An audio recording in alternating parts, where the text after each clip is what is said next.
everybody to please, pull out your phones, silence them, turn them off, whatever you need to do so that way we don't have any distractions. These two babies are going to give us plenty of that. So I'd appreciate that in advance. Thank you very much.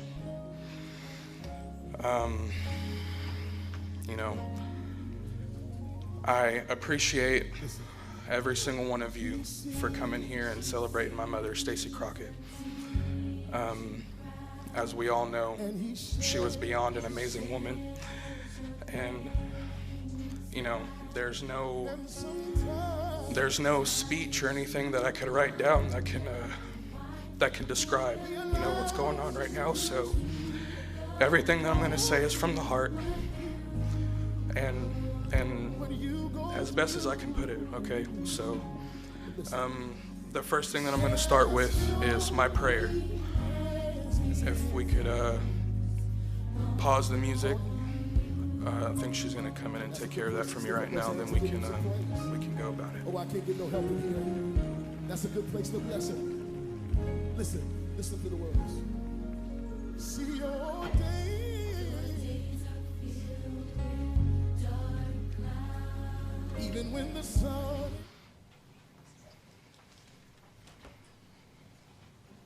Thank you. If everybody would please close your eyes, bow your heads.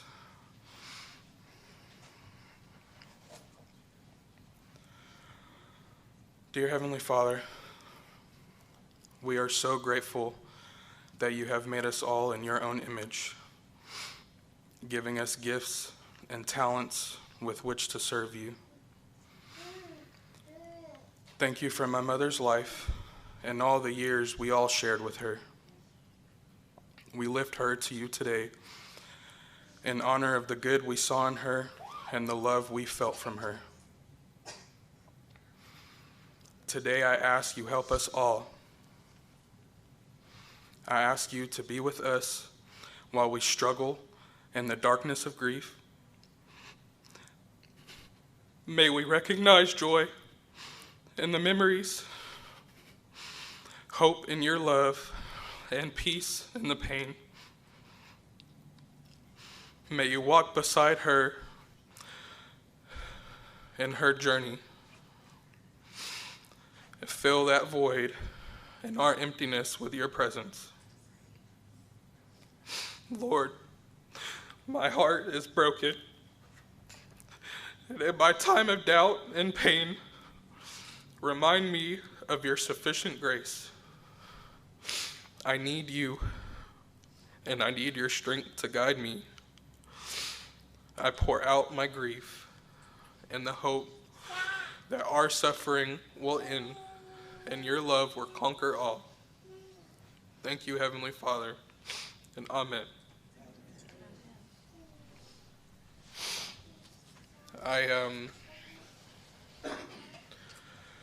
I'm not ordained by any means.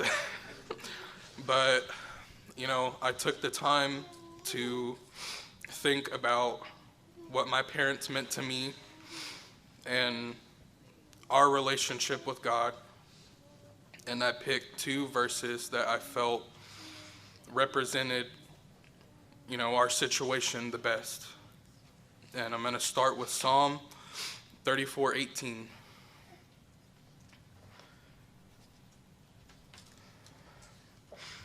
The Lord is close to the brokenhearted and saves those who are crushed in spirit.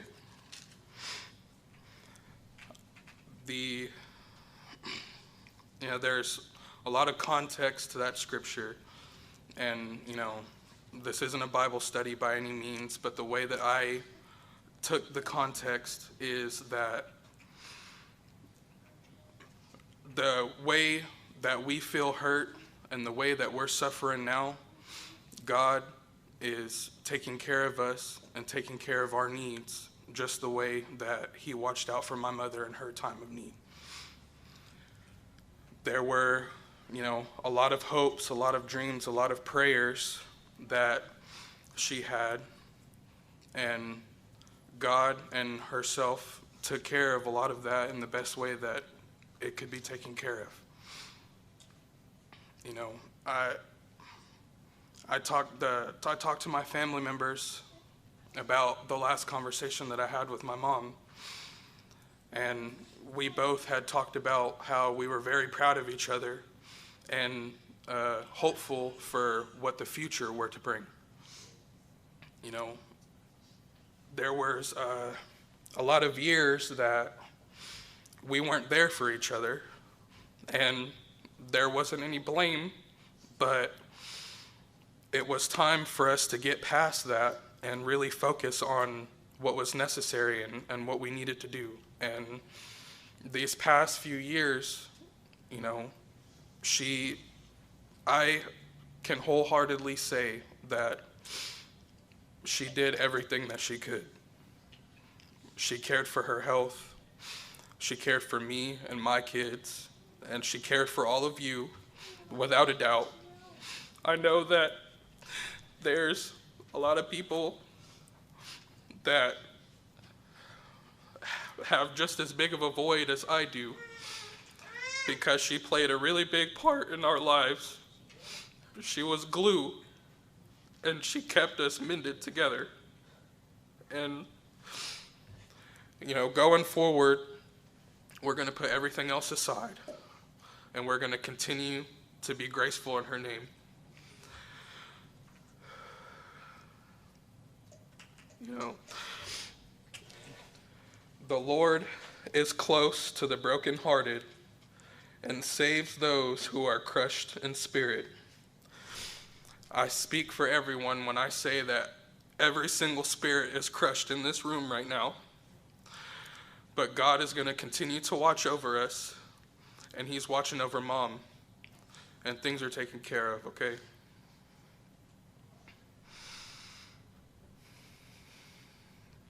The second verse that I chose was Revelation 21:4.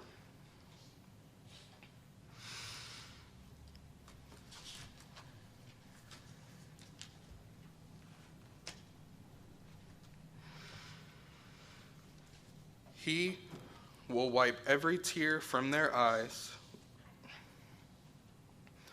There will be no more death or mourning or crying or pain, for the old order of things has passed away. And the reason why I picked that one is in hopes that God is able to take all of us to that promised land, so that way I can, you know, maybe see my mom one more time. You know, there's a lot of pain and struggle that she went through, and I know that she repented and she asked God to be with her throughout those problems, and she was saved. And, you know, I asked God for forgiveness for my sins, and I asked him to save me too, and shape me to continue to be the good man that my mother wanted me to be, so that way I can continue and do the right thing in life, you know. She has no more pain. She has no more suffering. She's happy now, you know, and I'm grateful for that, because I can't imagine any more pain I would feel right now if something had happened to her. And it's difficult standing here before you all now, but I'm doing it with strength, because I need to represent her in the best way possible. My mother deserved the best of the best, and she gave me and everyone else the best that she had, and I couldn't have asked more from her. That's the only thing that I wish, is that I could have asked her to just say I love you one more time, man.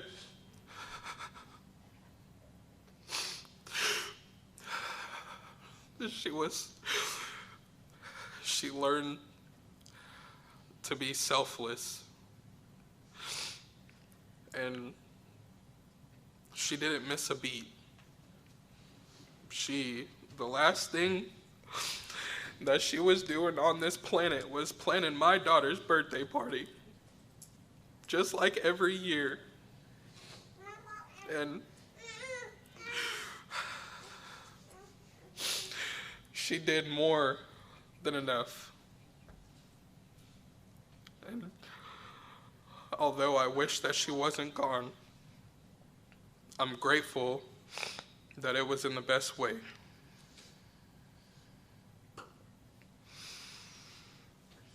I miss her very much, and I love all of you that came here to support me and to support my mother. There's no other words that can describe how much I appreciate everything and everyone. You know, I lost my father last November, and my mother stepped up, and she took care of me, and she took care of everything, without question. Without question. No hassle. No this or that. She was there for me every day, and she supported me every step. And I'm gonna miss that. I'm gonna miss the Finch app. I'm gonna miss her checking in with me. I'm gonna miss my gifts, but I know that she's there in spirit, man. She's there.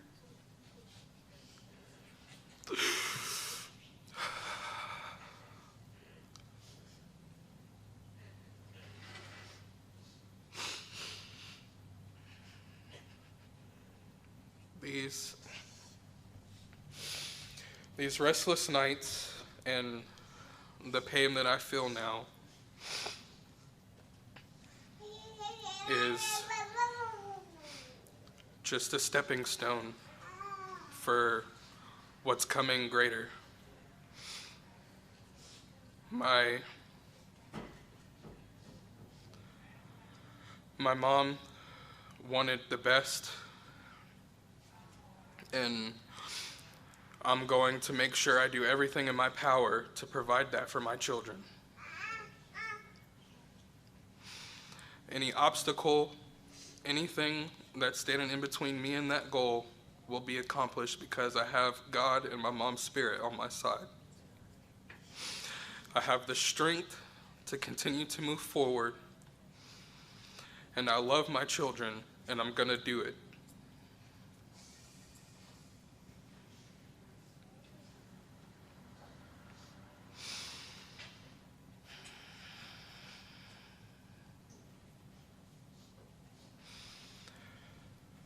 You know, my father,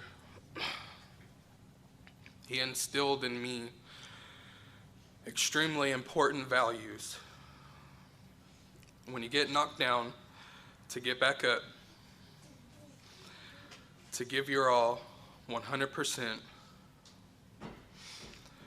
and to protect those when you can. And my mother, you know, without me even thinking about it, she did all of those things. She gave everything that she did 100%. Anytime she got knocked off her horse, she got back up and she kept riding. That was her purpose, was to keep moving forward and to figure it out. And I appreciate her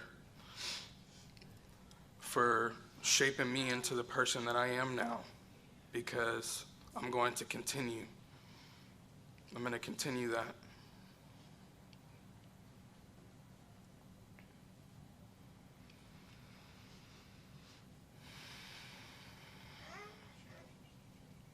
You know, we don't know what happened at the moment. No. The doctor explained to me that in a few months I'll get correspondence and they'll let me know what more investigative details they were able to figure out. But at the moment, we have to find peace in the fact that she passed at home and she was comfortable. You know, there's nothing to assume otherwise. And although it hurts me, because of course I want an answer, I want closure, you know, I also have to remember that that's the way that the world works. And, you know, she did it right. Like I said, I couldn't have asked any more of her. And I'm sure that everybody else could say just about the same thing.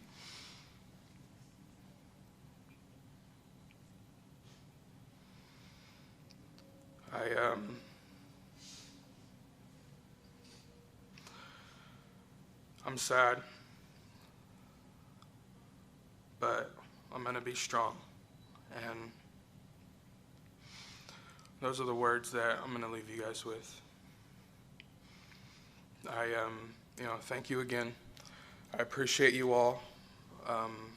There are a few other people who have words that they want to say, so I'm gonna give them the opportunity to say what they would like to say. You know, I know that my mom is appreciative of this village too. You know, you guys are amazing, just as much as she was amazing, and I thank you all. Tara.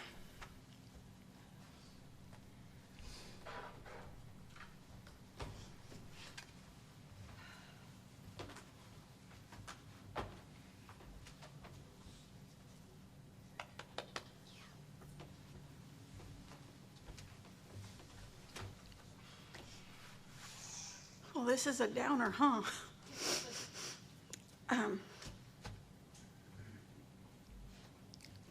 Stacy's been my friend since I was 13 years old.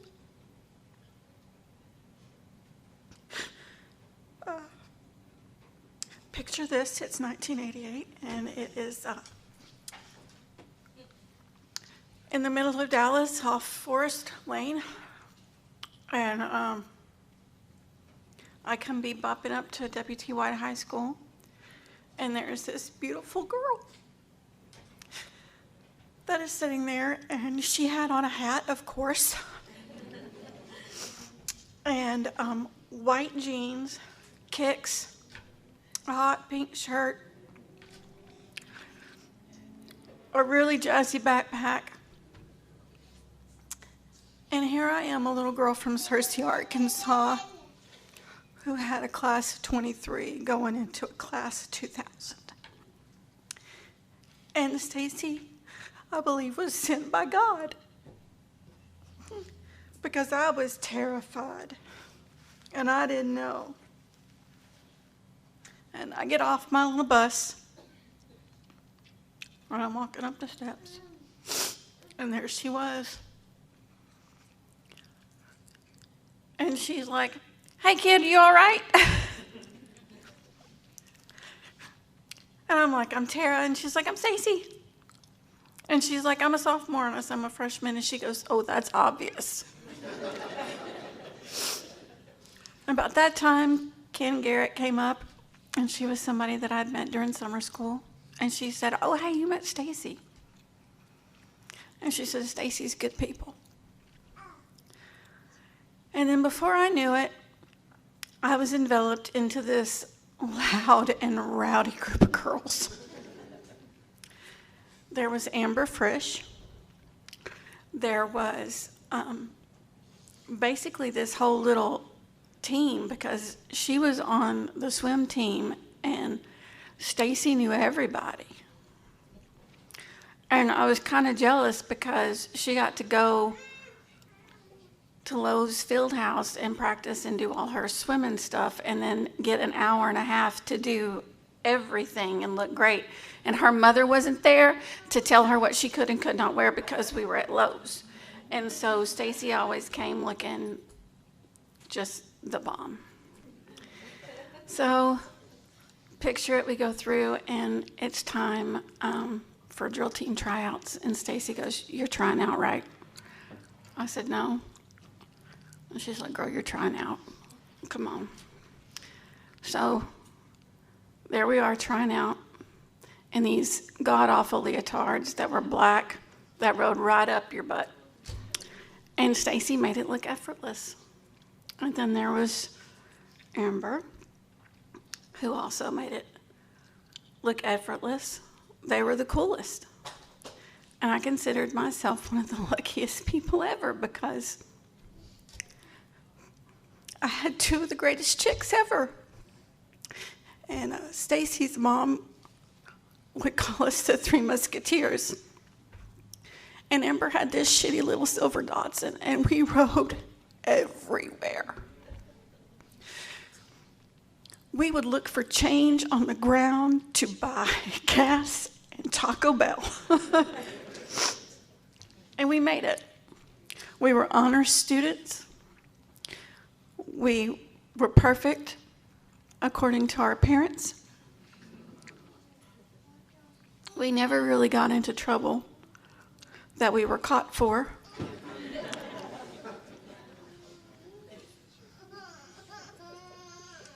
But Stecy was kind of our center. She was the tallest girl, her and Caroline Richardson, but she was a hoe and we didn't like her. So we don't really talk about Caroline being in the center. It was really Stecy, and Amber was on one side of Stecy and I was on the other, or two down. It kind of depended upon whether or not Cheryl got her crap together. It could be on the field. But we were a team, and that was us. And we three have been friends this entire time. And somebody asked me the other day, how can you stay friends with somebody for almost 30? Look, I don't even really want to go how long we've been friends. We'll just let that go. I'm not going to do the math. And I said, because we truly loved each other. And we were more than friends. But not only that, when we grew, we didn't hold each other back. We pushed each other forward. And so as we graduated and we went to college and we continued to go through that time, we still encouraged each other and we still cheered each other on and we fixed each other's crowns through divorces, through bad breakups, through it all. Career changes, our mothers being our mothers, our fathers being our fathers are not there. And we continued. And then as we became mothers, we would call each other. You couldn't go out and hang out, but you could definitely do a McDonald's run and a play place or T-ball or Little League or the footballs. And the great thing about having best girlfriends is it didn't matter whether you talked every day or you talked once in 5 years. You picked right up where you were. And Stecy never, ever, ever held that against you. And that was something that was so amazing about her. Stecy was adventurous. And she had a spirit that was so bright. Now, me being the kid that I was, I could never really lie because my mama could suss it out, and if my mama didn't suss it out, my grandma sure did. But they loved Stecy. And if Stecy said, hey, Miss King, we're going to go rob the 7-Eleven, my mom would be like, okay, that's great, girl. Just make sure that you're back. Nothing's wrong. It didn't really matter if Stecy said it was what it was. So my mom was terrified moving to Dallas and having this experience. But I saw more of Dallas, good and bad, with Stecy than I ever saw with anybody else. Because my mom knew that if I was with Stecy, between the two of us, we would be okay, because either Stecy was going to smile us out of it or I was going to talk us out of it. And either way, we would end up back home with a story to tell. So, 3 major fun things that we did in our life. Stecy loved movies. I loved movies. Batman came out. Batman came out on a Monday. Why in the world you would release Batman on a Monday? I don't know. Stecy calls me. We're not going to school on Monday. I said, what? She says, we are cutting. I said, we can't cut school. She said, oh, yes, we can, because we are going to get into that movie theater and we're going to see it before anybody else does and ruins it. Because she had a thing. So I said, Mom, I don't think I can go to school on Monday. And she said, why? And I said, because Batman's coming out, and Stecy said we had to go see it. And she said, am I dropping you off, or is Stecy's mom dropping you off? And I said, you're going to drop us off. And she said, okay. And we had an afternoon, because it was half price because we were broke. We didn't have any money, of us watching Batman, hanging out, having a blessed time, and then we bebopped our way up to Prestonwood Mall because that's where you hung. You didn't go to the Galleria because they were just too proud of their stuff. So you went to Prestonwood. Another time, in the middle of the summertime, Stecy says, can you get your mom to drop you off at Prestonwood? And I was like, sure. She says, great, we're going to the Kimball. And I said, we cannot go to the Kimball Art Museum. She says, oh, yes, we are. I said, how are we going to get to the Kimball, Stecy? She says, the bus. I said, Stecy, I only ride the school bus. I am not allowed to ride public transportation. And she says, oh, well, we are this time. I've got it all mapped out. And Stecy did. So she taught me how to ride mass transit in Dallas. We got turned around 2 or 3 times, but it was okay because we figured it out. We had lunch underneath the city where there was a Neiman Marcus, and we ate lunch at Neiman Marcus because you had the little calendar that was down there. We had the best time. We just had to make sure that we were back at Prestonwood Mall by 6:30 because that's when our mamas would be off, and we had to make sure that we acted like we were there. And Stecy, being Stecy, even made sure that she had a bag from one of the stores. And we never told us about going to the Kimball.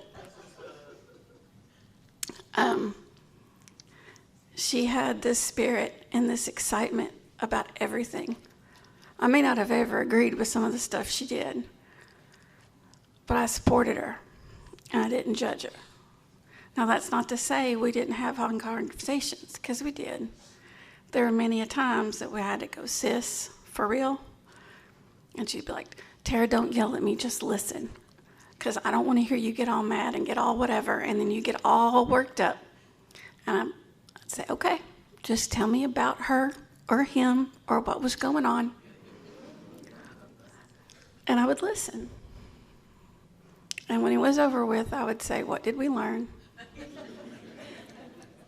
And I would say, you deserve so much better than that. And I said, and if you ever make somebody pork chops that doesn't deserve it again, you're going to be in trouble. If she had you to your house and she cooked for you, then she loved you. And that was the way she expressed it. She expressed it through food. She expressed it through crazy little gifts. weird little gifts. How could somebody have little bitty teeny tiny hands that would fit on your cat throughout your entire house? I just don't know. But she thought it was funny. It was all these wonderful things. So as I stand here and I think about the times that we had, the best time, I think, is when she came home from the circus, which is funny because I'm like, this is my best friend Stecy. She was in the circus. And people are like, usually run away from the circus. And I'm like, well, she came to it. And she called me and she said, hey, listen, I'm going to join the circus. And I'm like, sure you are. And she's like, no, I am. I'm joining the circus and I'm going to Cirque du Soleil and I'm going to run the tent. I said, you're going to run the tent? She's like, well, the catering side. I was like, well, that makes sense. And she did it. And she's like, but I need to ask you a favor. Can I store some stuff at your house? And I said, sure. I have a large house. Stecy had whatever. She shows up with like 12 boxes of crap. I'm like, Stecy, what is this? And she said, just a few little things. Up to the attic we go. She has her own section. Because if you were friends with Stecy, she was going to leave stuff at your house. It's just the way it was. She was kind of like the little pig pen that dropped stuff wherever. She just had like a little Stecy collection. So she goes and she does her thing. She comes back home and she stays with us for about 6 weeks. And I feel really bad for Dan, my husband, because he put up with us laughing and having a grand time. And we had the best time ever. Unfortunately for Daniel, because we teased him mercilessly. It was terrible. But she got to hang with my boys. And my boys got to really experience how beautiful my best friend was in a way that probably you couldn't. And we called our friends and everybody came down.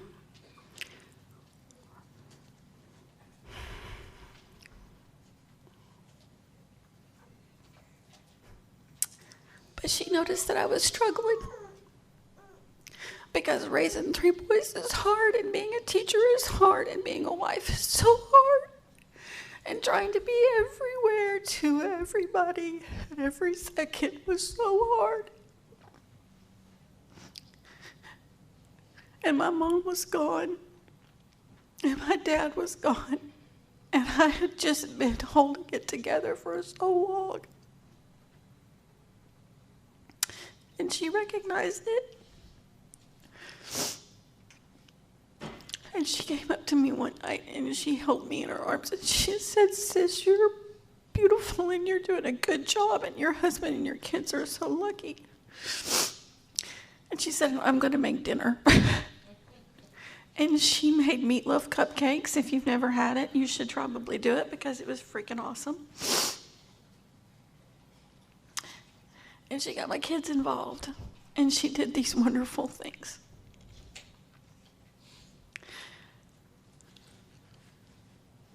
Two weeks before she died, I went to her house because she didn't want me at the hospital. We did strong-arm Amber into going. Well, actually, Amber just didn't take no. She just went, and I got to come. And I'm like, I'm here to be with you. And we laid up in her favorite place, which was her bed, with her cat. And we listened to Janet Jackson. And we laughed, and we folded clothes. And I put stuff up, and I said, and she told me about this thing that she was thinking about doing, this plan, because there was going to be a plan. And we talked seriously about it. She said, I think I want to quit my job. I said, what? She's like, I think I want to quit my job. I think I want to go to Ohio. I think I want to start a restaurant. I think I'm going to do this. And I looked at her and I said, who are you going to live with? And she said, I'm probably going to stay with Aunt Tina. And I said, that's fine as long as Aunt Tina scoots over so I can come visit. And everything was fine. And we had it planned.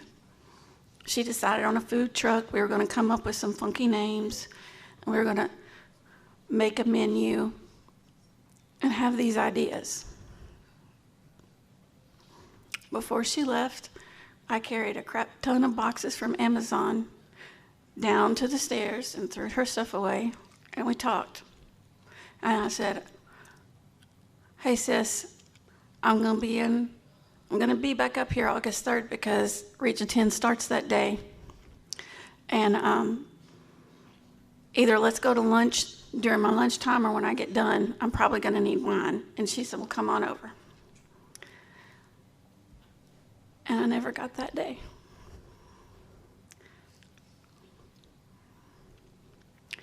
And it stinks. It stinks. So, being the teacher that I am, I sit here and I think, what has this taught me? What can I gain from this? Why? Because I've asked myself why so many times. Why did God have to take my mama? Why did I have to have that horrible principal? Why in the world did I decide to do what I did? And why did he take Stecy?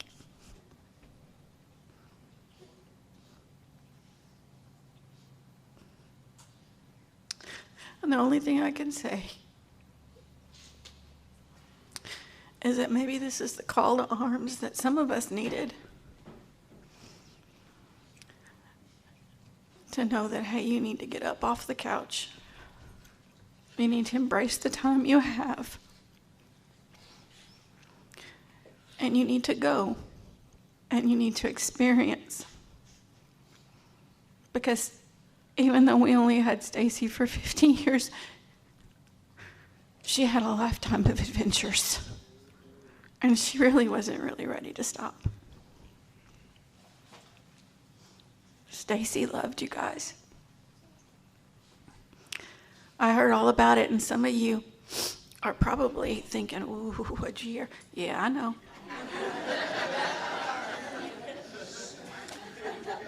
I know. And as soon as she helps me win the lottery, y'all are in trouble. No, I'm kidding. She didn't have malice. When it was over, but she still stayed friends with people. She still tried to help. She truly had, I think, a big servant's heart. She loved her boy.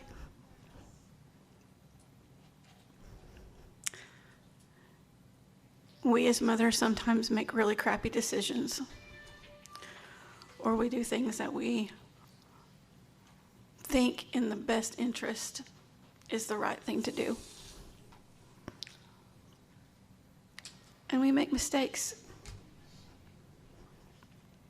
But no one ever stops to think that while our kids are hurting, we're hurting just as much, maybe 10 times as much.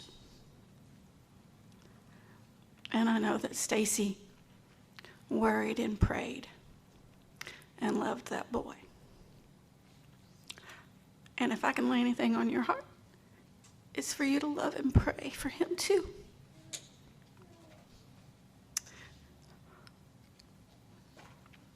The only other thing I have to say is that she had 5 beautiful grandbabies that were her world. I remember when the first 3 came, and I kept saying, what? What? For real? I'm like, wow. And then I look at my 3 sons, and I say, Stecy's got 3 grandbabies, and there's only 1 of him, and there's 3 of you, and I got nothing. So what are we going to do about this, fellas? And they said, you better share with Stecy. And then numbers 4 and 5 came along, and then I got really upset, and I said, somebody better give me something.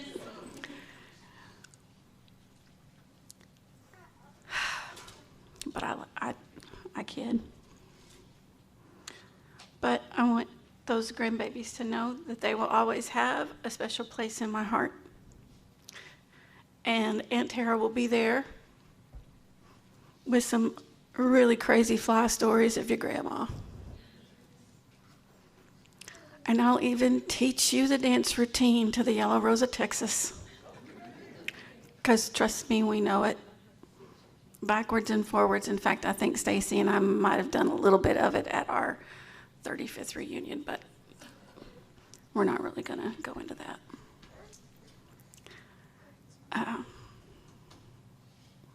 She was phenomenal. And I'm not going to lie, I'm a little bitter. We had a plan. We were going to make Dan kind of miserable while we found our retirement home. We were going to wear our Afghans and ride around in golf carts and drink cocktails and cause a stir. And we had it planned. And when Dan died, I was just going to marry Stecy so she could have her big, big wedding, because I felt like she needed a big, big wedding. And who doesn't like a big, big wedding? I thought it was only fair. But so goes life and so goes things. So go out and have your cocktail, people, because she would appreciate that. Have your brunch, because she was the mistress of the brunch. Take your trip, because she loved a good travel. And when you're out there somewhere and you see a really pretty sunset, think of Stecy, because that was really her favorite time. And think of us, because life just isn't going to be the same. It's not going to be bad. It's just going to be different, and different is scary.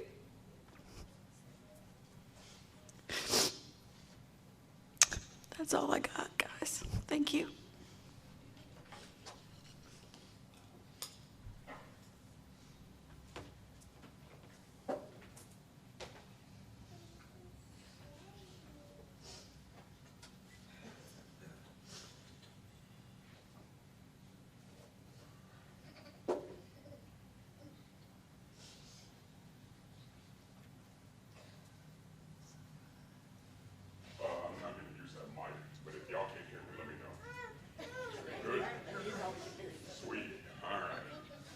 First of all, that was one of my best friends. So if she was here right now, knowing how I am and who I am, she would want me to immediately say, that gentleman in the back has fantastic hair. And she would literally tell me, you have to say that. So how me and Stecy met, we met in a nightclub in the late 1900s. In the 80s. Yeah, got you. I got you on that. So she was walking by, white pants, pinstripe shirt, tall heels. She walked right by, and I'm like, wow, you're pretty. And she was like, hey, thank you. Yeah, no problem, I'm just admitting the truth. So I'm gonna walk off. She had her friend there. And at first, like, where are you going? I'm like, I just told her she was pretty, but she's talking to that guy. And she's like, well, that guy's ugly.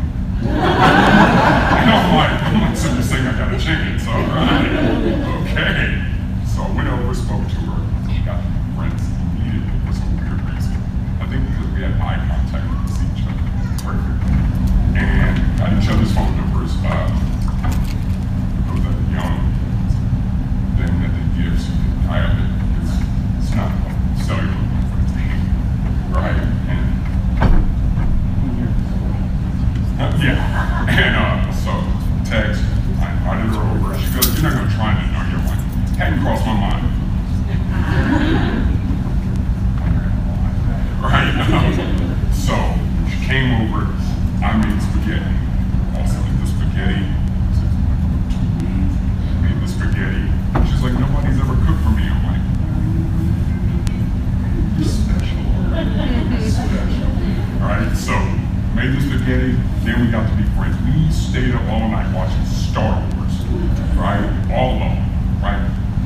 She knew Star Wars. I'm like, holy, yeah, you know, all right, she knew Star Wars. And the next day she goes, hey, she called me in from a restaurant she was working at when she was cooking. She's like, have you ever had a turtle cheesecake? I'm like, I'm not eating a turtle.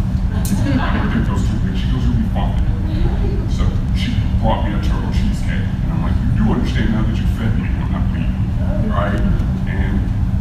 here we are, right? So our friendship blossomed and grew, and we became known as, when we hung out, was peanut butter and jelly. That was click, that's how we were, that's our home. We parted for a while, and then we got back together when she called me and says, hey, I have a son. And I was like, huh? I'm like, not mine, right? She's like, no. I'm like, okay. That was a Forrest Gump situation going on. I'm like, Jenny, is he smart? I was like, so she told me about him. She's like, I would like you to babysit him. I ain't never watched no baby. I don't know what to do. She goes, you'll be fine. We can talk and everything. I'm like, oh, okay, cool. So she had to go to work. And we go up to change him. She's like, well, if he has to, you change him to change him, or you can leave him like that, but you're not gonna like it because he's gonna be mad at you.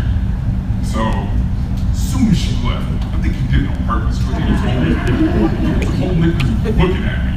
As soon as that door shut and that car started, she took off. Bam! He looked at me and he was like, so I changed him and I stood him up. And when I stood him up, I'm like, is that all right? And he's like, and that's me and Avery's bond was there. Put him in the back of the car, and I'm like, all right, I don't know what to do with kids. We're gonna go do guy stuff. I waited until later to tell about that. Took him to walking to the gym with them. I was walking around. Her son is so cute. I was kind of gonna lie. I was getting all the attention. But my friend Jelly had been around every special moment when I got my belt promotion, when I got certain jobs, lost parents, when I got married. She was there. When my son came, she was there. Matter of fact, when I got my wife, and it was me, it was peanut butter and jelly, it was right there with the glasses. As you can see, she's less melanated than most of us here. So my wife, Jelly immediately said, hey, check it out. Peanut butter and jelly, we got white bread. So the sandwich was complete. Life was good after that. I'm like, yeah, so it was a trio. So even recently she called up one day and she's like, I got tickets to the Wizard of Oz, right? It's in Vegas at the Sphere. Okay, what do you want me to do about that? She's like, well, I'm gonna go by myself. I'm like, is that safe? I'm always like that, it's security forever. She's like, I'll be fine.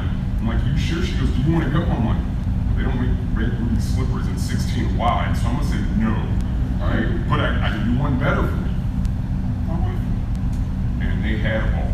They were there taking photos, watching on people look cool. It was like I was there. I should have went though. I mean, probably was fun for me, but that was just our bond, right? Like could go hang out there, and people would be like, how is it that your wife hangs out with a lady that you had interest in? I'm like, because we're adults. We're adults, and our foundation was friendship, right? And the foundation was solid to that degree, it was solid like a rock. And no matter what she went through or what I went through, she was always there, plain and simple. When I drive trucks and I'd be over the road, 3 o'clock in the morning, she'd call me, I'm like, why are you awake? She goes, I figured you'd be driving. She goes, I'm sleepy. I'm like, why are you calling me? She's like, well, I'm gonna stay on the phone or FaceTime and point the camera at me. And if I fall asleep, just keep it on, right? And it did that. And it was fun.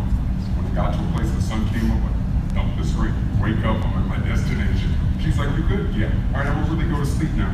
I've been asleep for 4 hours. We're not talking about I'm sleeping now. I've been talking to you snoring. Like, so, when you meet somebody like that, and they just immediately have that bond, I don't know religious, whatever you believe in, it's just different.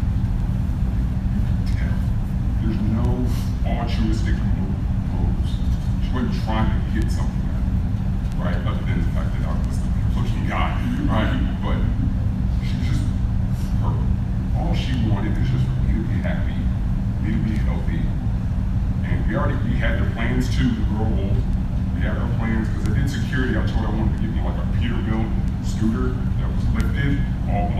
security, old guy security on it, and scoot around with her and chase her, right? And tell her, oh, hold it down, ladies, and shine my light while we're going through the folks. Get a whole plan, right? But, God just wanted her home. And it sucks.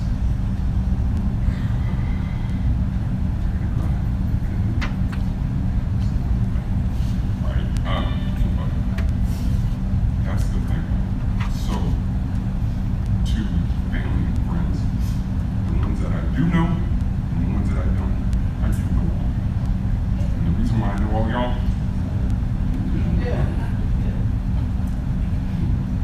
thank you. Because each one of y'all helped make her deal with me. And I appreciate that with you. To my godson Avery, love you. Fantastic father. You're going to be a fantastic grandfather. Way down the road, all right?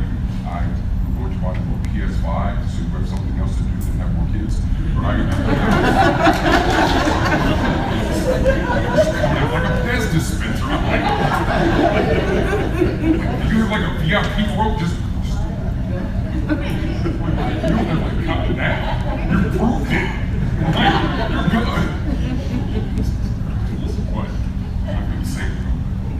I appreciate you. Really? Yeah, I didn't point. It's okay. Good looking. Just remember that. But seriously, no. I would like to sign with this. I'm gonna miss chili. Still have peanut butter, still have white bread. You're gonna have to get a big glass of milk so you can kind of chew it because the jelly.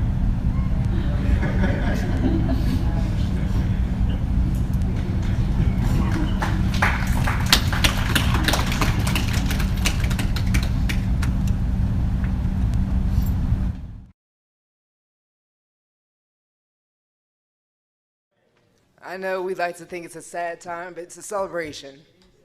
You know, she went somewhere, she went home. One thing I can say about Stecy is that everywhere she went, she collected family. She collected love. Oh, by the way, I'm her cousin. I'm the Ohio side. I'm pretty sure a lot of you have heard about Roxy Bell and Frankfurt and possibly Chillicothe. Now, I never lived in Roxy Bell or Frankfurt, but I did live in Chillicothe. And she did love Roxy Bell and, you know, her Aunt Tina and her Uncle Udi and, of course, our cousin Shelly. We were all like a pact. Growing up, she would come in town, and every Sunday or every summer, it's like, we gotta go to Roxy Bell because Stacy's coming to town. I always wanted to see what she's talking about, coming from Texas and everything, and me being in a small town in Ohio, you kind of want to know what's going on, you know. So, looking up to her literally because she was always taller than me, my big cousin. The last time I saw her, which was over the summer, she came down to the fish fry because she would always talk about the fish fry and the bean dinners. And I was driving down and she called me and I didn't answer the phone because I was in the middle of a concert. I was a backup dancer, I was the backup singers, and I was the main thing going on. So when I got there, she's like, why didn't you answer my phone call? And I said, well, I was putting on a show. Told her about that. She cracked up laughing, had her laughing the whole time. But anytime that she ever called me or I called her, she was always picking up, and we would always share what was going on with each other, and we were always there for each other. So that's one thing I love about her. This was never even expected. Last time I told her, I said, you're going to get me down to Texas, but I didn't think it was going to be this way. But I'm glad I'm here and I'm able to represent her Ohio family who loves her so much, and she loved it there as well. And she loved all of you, and I'm pretty sure I've heard all stories about all of you now. No, they're all good stories, definitely. But it's good to put faces to the names that loved her, supported her, and was always there for her. Avery, this is the first time we actually physically met. But you know I've always loved you. She always had great things to say about you. So today I was swimming in the pool by myself this morning, and as I was swimming, I found 2 pennies in the bottom of the pool. And if you know about spirituality, you know exactly what that means. That she was there with me. She said, you're on the right path. And the fact that I found 2 pennies means that one was for me and one's for you. And I'm going to give you that penny today. I know it might not seem something valuable, but it's symbolic. She's here for you. She's wanting to let you know you're on the right path. If she was just talking to me, I would have just found 1 penny. I wouldn't have found the 2. And I'm here for you anytime you need me. I love you. I love you all, of course. She was an extension of love, and I'm an extension of her. So, thank you.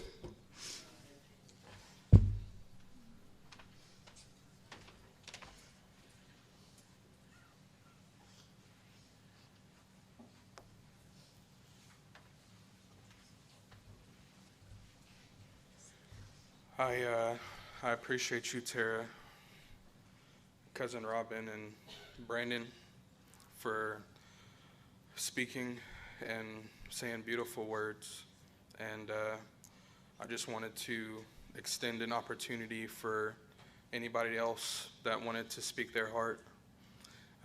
Now is your moment to come and say something, if you please. This was Mother's pastor from one of the home churches that she would regularly attend.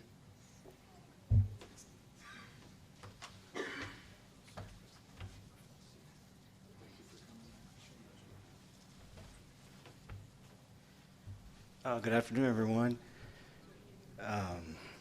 Didn't know if I was going to be able to make it to the services, but I'm very grateful to be here.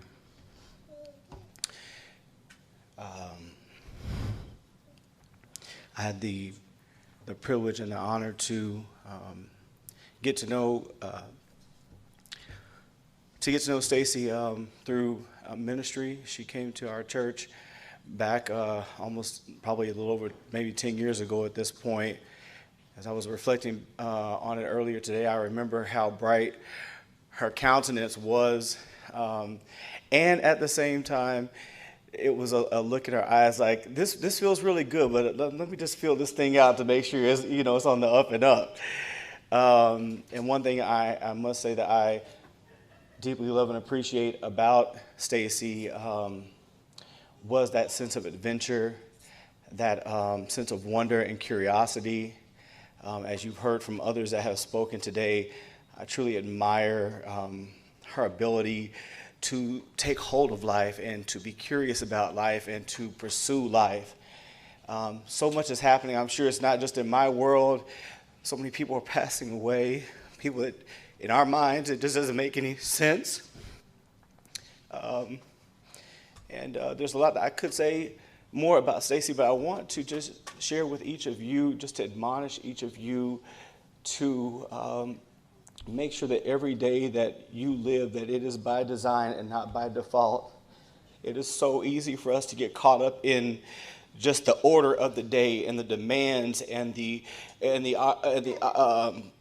obligations of life that often we stop actually living.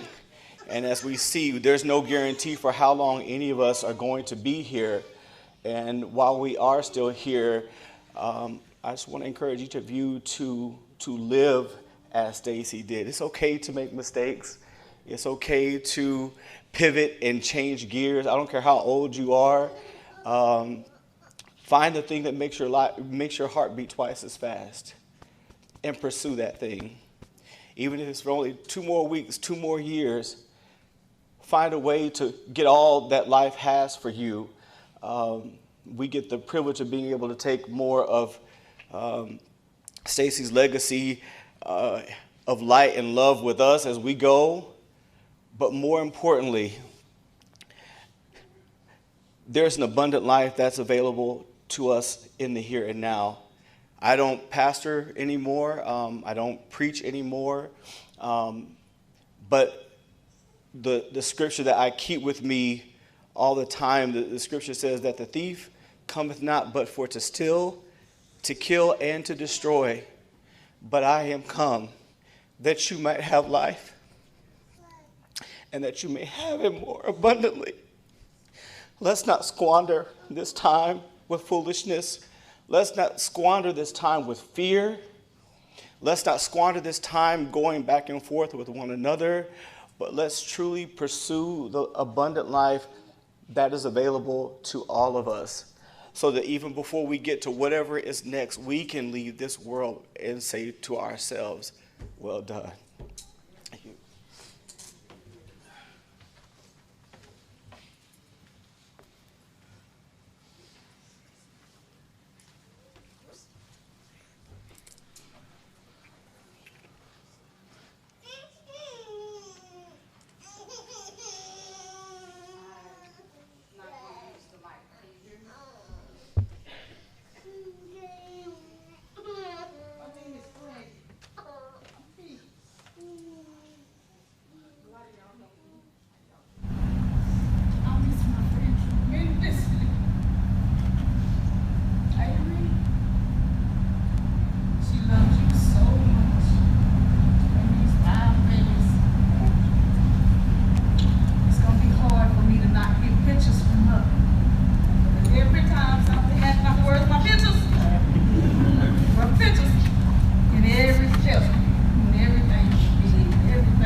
It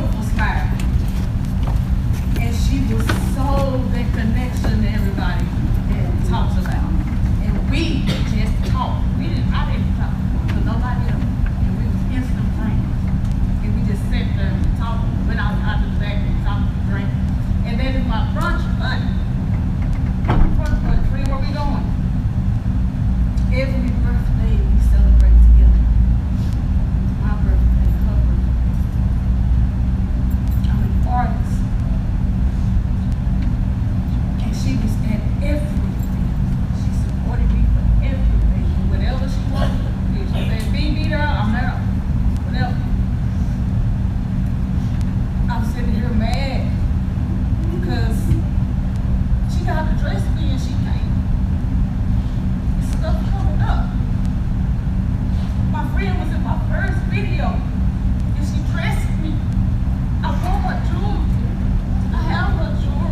much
start this thing off by saying Happy Venus Day. For me, this is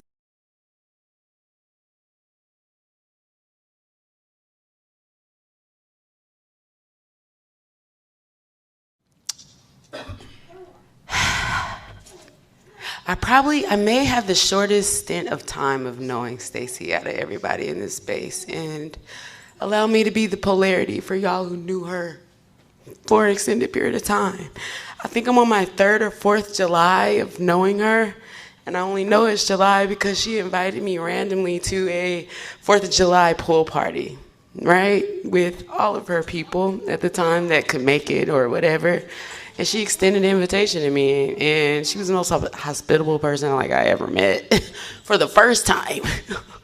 And I don't think I knew what that was the first day, but I saw her the next day because we vibed, similar to a lot of the stories. You meet her once, and really that's all you need. I'm sorry, my name is Brandy, by the way, because I know she does tell stories just so I can be a face. Just in case, because I've learned so much and so many things connected for me. So I soon realized that, first off, some Dallas people are fakers. And that is not Stecy. She's always been 100% authentically herself the very first moment that I met her. And I learned early what hospitality really means, coming from a place of service, not looking for something. And she's an amazing leader in that. I'm going to go through and give some of my top highlights because there actually are a lot. It's so funny that even the people who've known her the longest, I'm going to give it to Tara just because, I don't know. But we have a lot of similarities. So some of my highest highlights. Okay, first off, if you were blessed with eating some of her food, okay, can we give a hand clap of praise? Let's just start there. Okay? To hear Tara tell me that she was like, I'm gonna watch my language. Forget that. I'm gonna start over anew. I'm lit. Even as she's not physically here, I'm excited because some of the things that she shared with me, just from the culinary arts perspective, my mind is blown. I'm gonna give you a point of reference. I cannot stand black eyed peas or okra, and somehow that woman, look, I have never, and I do mean never, I hope, Avery, maybe you got the rest, because look, the okra got me. Y'all know okra shouldn't be slimy? Do y'all know that? I learned that because of Stecy. Literally, my mind was blown, and she was always so thoughtful to ask, what don't you like? And I stopped telling her because every time I would tell her I didn't like something, she would still challenge me with it, and it'd be god doggone delicious. That's one thing. Okay, don't let us talk about going out. First off, again, somebody's peanut butter. How you doing? You had mentioned that she gave your wife the opportunity, you and then your wife the opportunity to go have an experience. Always. I don't even know how many experiences she just offered me. Not looking for nothing. But you know what my favorite thing was whenever she offered me something? What is the fit? Amazing. She was an artist, visiting her home and getting the glimpse of all of the art that she's put together, from the mannequin with the beautiful dress on it. Come on, who has just living art like that? And then she showed me her jewelry and just all of these unfolding, beautiful things just about her. And I think, again, what an opportunity on this here Friday, celebrating Venus Day, that we get this honor. I want to give everyone their flowers just by saying that I know we said she loved you, but do you know how much she loved you? Because again, in the 3 short years that I got to meet her, I know a lot of you. And not because she's over here talking business, but she's so emotionally connected to every person she's ever encountered. And I do mean every person. She blessed me with showing me, this is what femininity can look like. A true mother, a true pillar, a true person that shows up in love and light and not looking for nothing back. And sometimes she didn't get it back, y'all. Sometimes she was sad and she was hurting. But above all else, she still loved every single one of you, and I know that. I'm gonna give a quick holler over here as the greatest highlight in memory from her. She told me about, she was getting prepared because Avery had said he wanted to have like a lunch or something to plan it, I think both of you.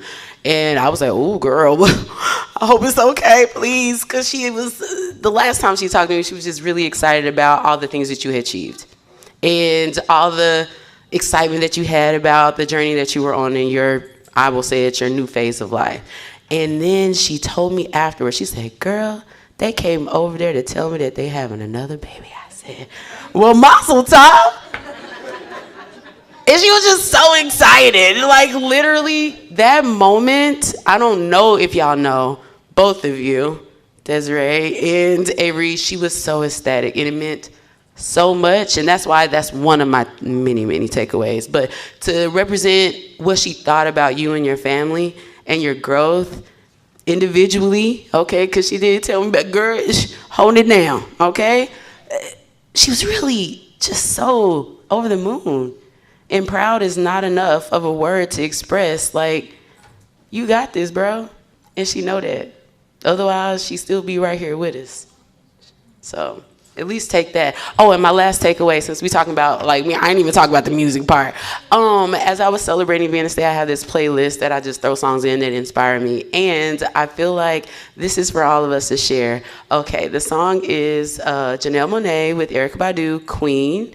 I think we all should just give it one little listen, okay? And I do feel like everything that happens in that song from start to finish, because the genre changes as it's involved. The cadence changes, the melody, everything is ever moving. And I think it's a good representation to put the stamp on who Stecy P. Crockett really is. And that's all.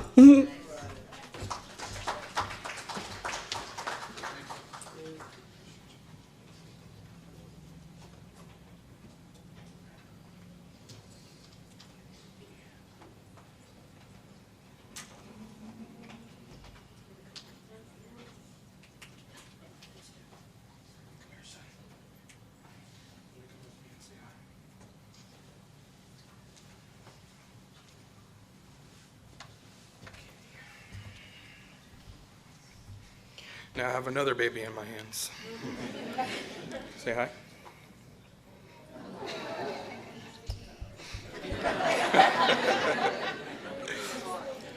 I want to wrap it up by saying I really appreciate, again, all of you. Continue to lift her up in spirits. She's going to be here with all of us every day. And praise God. Thank you. And I love it. We still have some time. I want to give everybody the opportunity to come and pay their respects before we finalize it and close it out for the day. So thank you again to all the speakers. Very beautiful words. And thank you to Sacred Funeral Home for giving us the opportunity to host this very beautiful service. And let's continue to have a good day and just continue to live life with grace.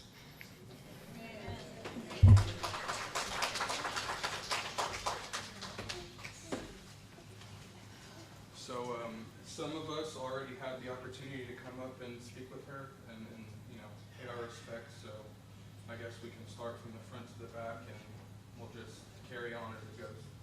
Anybody who wants to speak with me, I'm open. I'll be right here at the front. You can come and give me a hug and we can reminisce a little bit.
Mom was doing everything in her power to take care of us.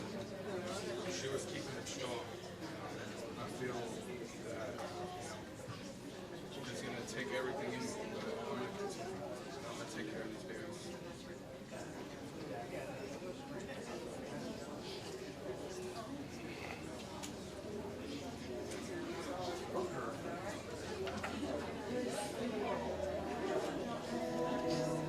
I look to you. Ooh, I look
feelings of guilt, hurt, shame, and defeat.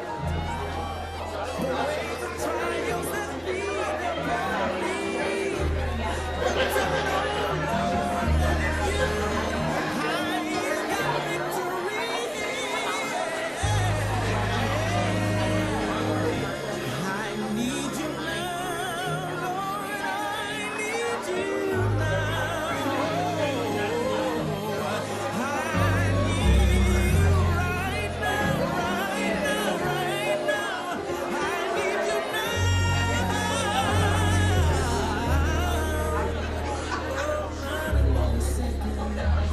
Not another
last time I saw you.